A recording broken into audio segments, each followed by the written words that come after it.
unleashed. Silent elf, I'm on the rise. Mono green, no compromise. Hey, ho, cycle goes. Still destruction of my foes. Hey, ho, swing for lows. Old school green and overloads.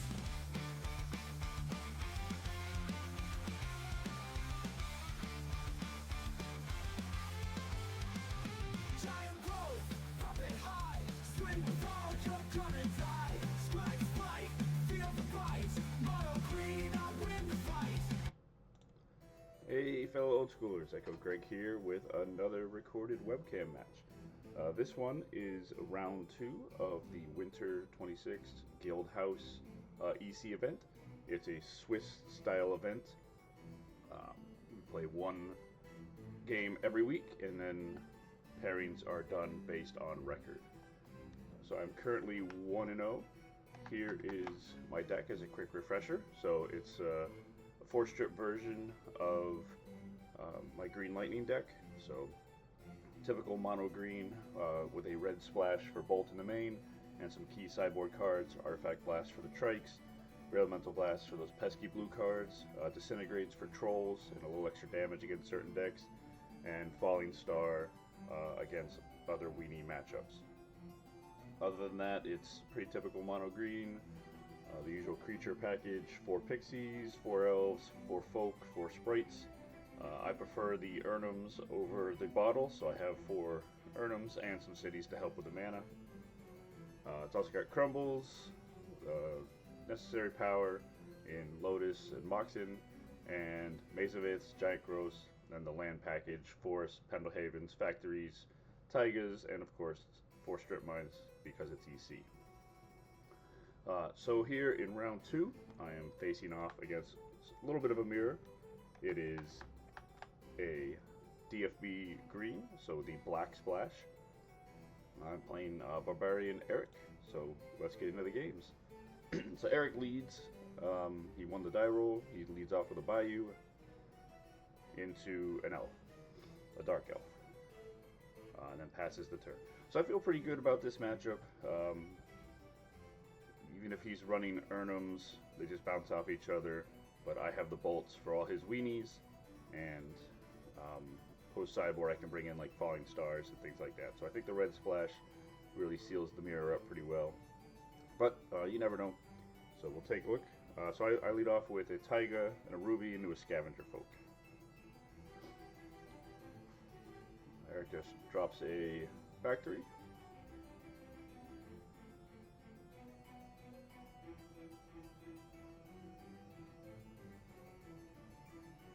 Swings in, no blocks, go to 19, don't lose my Scavenger Folk when he's got a Factory, and then he just drops the Script Sprite and passes back.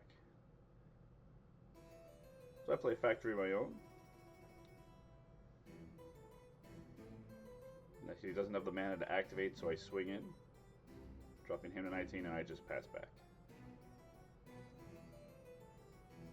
Another Factory, so Factory's all over. He's going to tap out, take a damage from his Dark Elves, and play a Daralor. And then swing in with the Sprites. So I'll drop to 18, we're both sitting there. I also drop a Factories, like I said, the game of Factories. And then I play an Arnhem, which is going to be bigger than his Daralor. Keep that at bay. A third Factory for Eric. So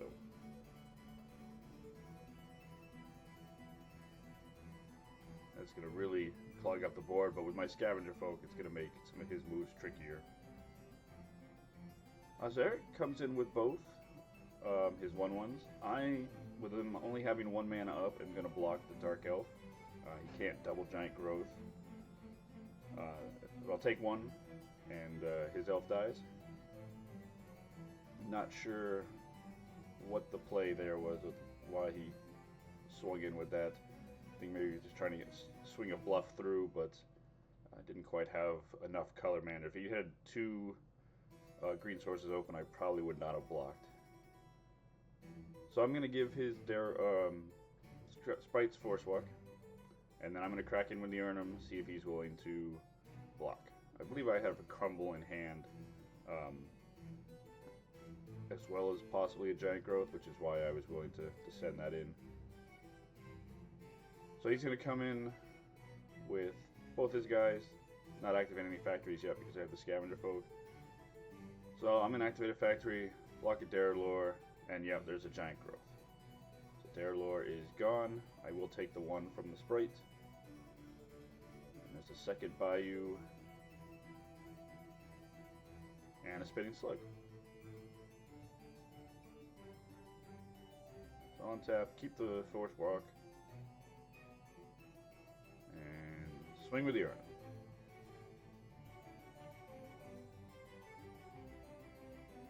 He takes the 4, dropping a 10, and I'll just drop an elf and pass back. So looking pretty good here. He does draw strip mine, strips one of the factories. In response, I go ahead and activate the other factory. Just don't want to tie up all my mana. Should he attack, I do need to have the green to activate if he brings his factories in for the scavenger folk. So since he's killing it, I'll just make it a 2/2. A little risky that he might have a crumble or something, but I think with the mana that I had available, that was the right play. So he swings in with the sprites and then drops another Dark Elf. I'll untap. Come in with my Urnum. He's just going to chump with the Dark Elf. Urnum has been picking off Dark Elves today. And then I'm going to play a Pixies and pass back.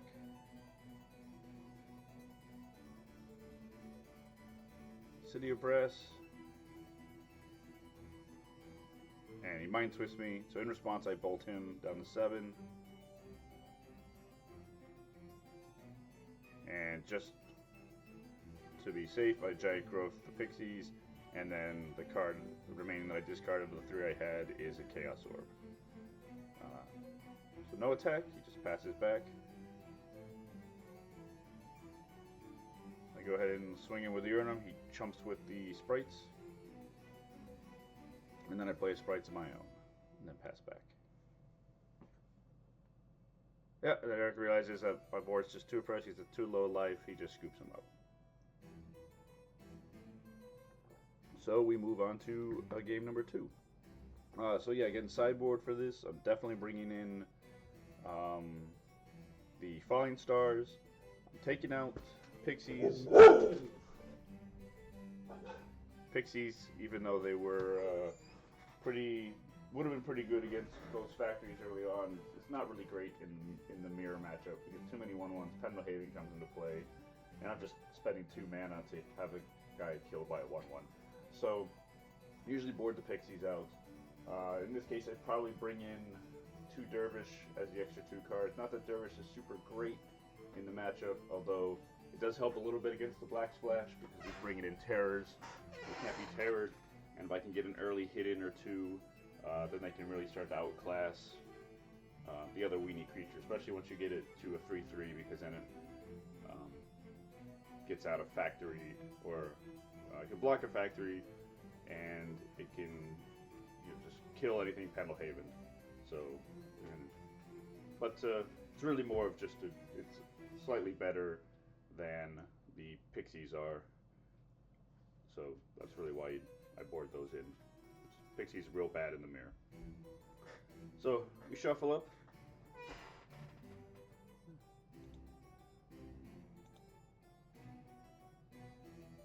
Eric will be on the play, so he's going to lead off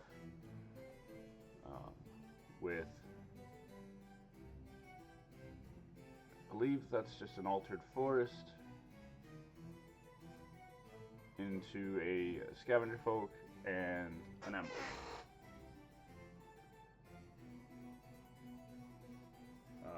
I play my own Forest and a Lanoir and pass. Pendelhaven. Pendelhaven's a key card in this matchup. So he swings in first, but not going to block it to get the Pendelhaven. Then he Ice Storms my Forest. So trying to slow me down a little bit. I drop a Factory and a Fire Sprites. Again, flying is also a huge factor in the mirror because the ground, especially with Pendelhavens and Factories, can get bogged down. He swings in, no blocks, and he will Pendelhaven it to drop me to 17. So untap. strip mine. I would strip that Pendelhaven, and it's such a crucial card in the mirror. And I just swing in for 1. And I'll play a Scavenger Folk, which will help, again, neutralize that factory. My factory is neutralized right now because of his Scavenger Folk. But then Eric drops a second factory, so another game of lots of factories available. Eric showing me he has 3 cards in hand. I do offer to trade the Scavenger Folk. He pumps, so I take 3. The reason I did that is because, at least with my factory, I'm on the defensive right now. So then I can make mine a 3/3. He can't kill it, so I can at least force him to leave back a factory so that we trade, or attack and lose a factory. Unless we can roll with the sprites, and then I drop a Scrub Sprites. With the Pendelhaven mana open, he can't really attack with the factories without risking losing one unless he has a pump spell or something in hand. So he's going to activate. I'm going to block, and I'm going to Giant Growth. So 1 factory down.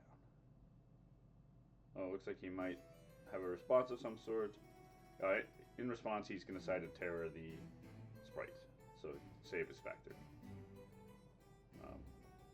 Play a second factory, and I swing in for 2. So now the game plan is to chip in through the air, swing for 2 each turn, have my factories clog up the board.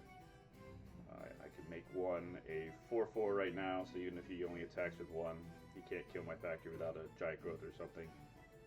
He does play another Pendelhaven, which will help once he establishes some more weenies, but for now, not much going on. Again, I'll play a Maze, and I'll just swing for 2. So the Maze is going to help, again, with the plan of clogging everything up, and then swinging for 2. Unfortunately, he gets a Sprite, and he does have a Pendelhaven, so that is going to clog the air side up now. I drop a Forest. We're both at 14, so a long way to go in this game. Neither of us really able to do anything right now. Looks like I'm tapping 2. I'm going to play a Chaos Orb. And I'm going to pass back.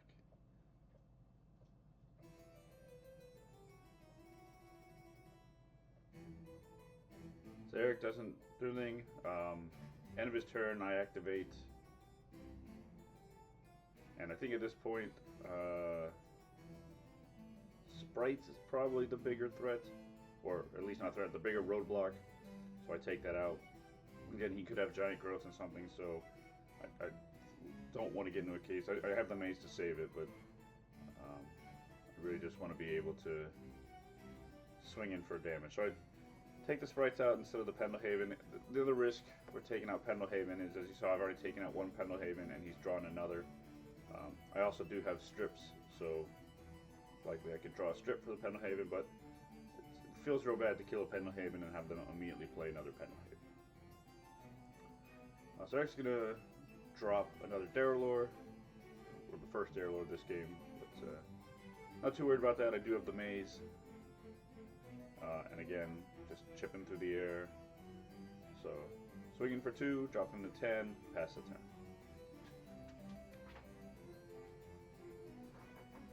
Another land, another factory, so he's got 3 factories up. He can make an attacking factory a 4/4.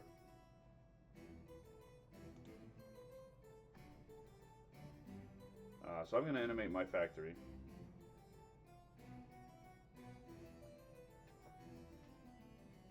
I'm going to block, I'm going to pump to make it a 3/3. He's going to pump to make his factory 3, I'm going to make it a 4/4, and he's going to pump to make his 4/4, and then in response I'm going to crumple it. And then I'm going to Maze the Darrowlord. So I mostly just went through all that instead of crumbling it to maybe try and bait out a Giant Growth, but also to get him to tap down some of his creatures, or his land, so that if he had a follow-up play, a second Darrowlord or something like that, he wouldn't be able to do it. So that's why I did that instead of just immediately crumbling it when he attacked. Was I wanted to get him to potentially spend some resources out of his hand, or at least tap all his lands. So I untap it and just swing for another 2, dropping him to 8. He plays another Sprites. Again, so he's got the Sprites and the Pendelhaven.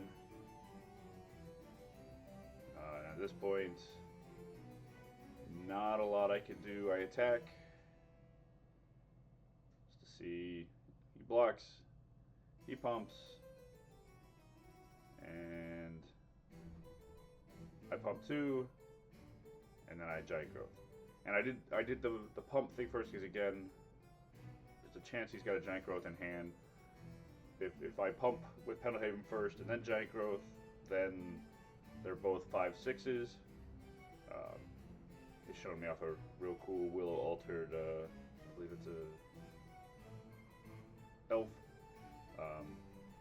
But that's why I did that instead of just Giant Growth, because if he gets a Giant Growth, then I can't use Pendelhaven at that point, and my guy dies. So I'll hit swinging for another 2, dropping him to 6, play an elf, and pass.